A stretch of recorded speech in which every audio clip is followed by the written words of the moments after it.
then both systems actually allows me to do things that no other perspective, no other theoretical intervention allows me to do, which is to think again about all of these non-state-based experiences, which I came to call exilic spaces and exilic territories, in a way that is very interesting. And if I have to do that, then I do need to read Braudel.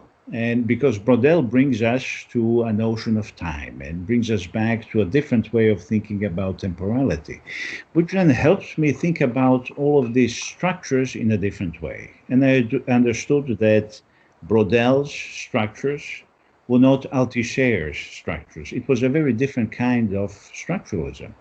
It's a way of thinking about structural as something that is historical, that exists not in time and space, but through time and space. So Braudel speaks about the short term, he speaks about the long term, he speaks about the longest term, famous longue durée, right? He speaks about plurality of social times that coexist at different levels, and they coexist at the same time.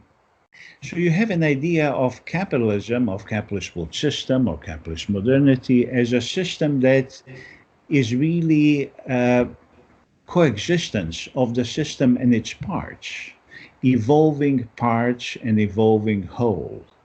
And exilic spaces then, or these non-state, stateless democracies, non-state spaces that became slowly focus of my research due to the help of David Graeber more than anybody else, then became parts without which I could not understand the system that we call capitalism.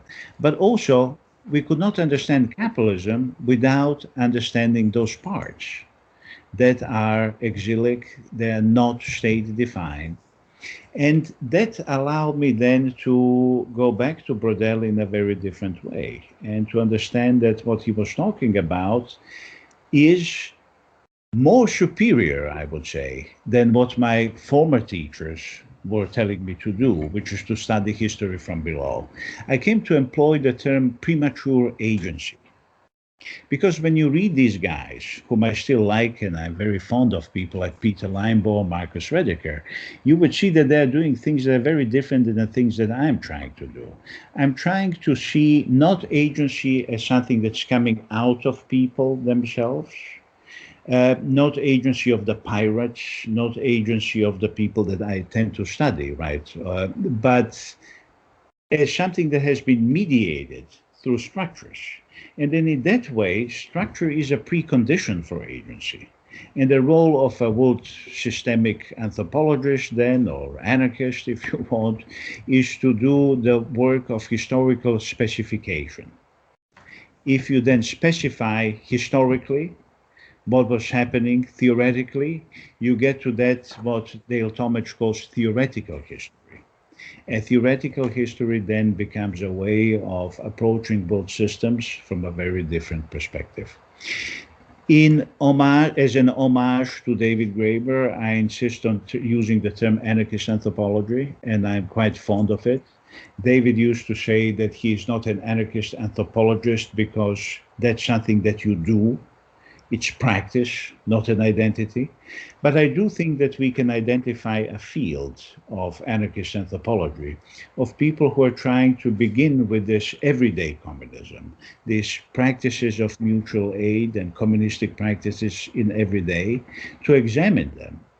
And what my world systems intervention is to put those or emplace those practices within the 500 years of the longue durée of capitalism.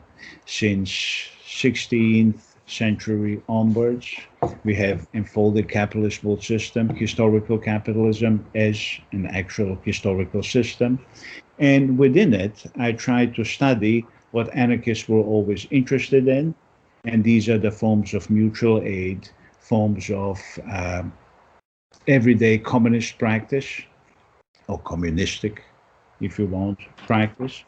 And particular form that they take, in my case, I'm more and more studying these exilic spaces, as I call them, non-state formations within capitalist world economy.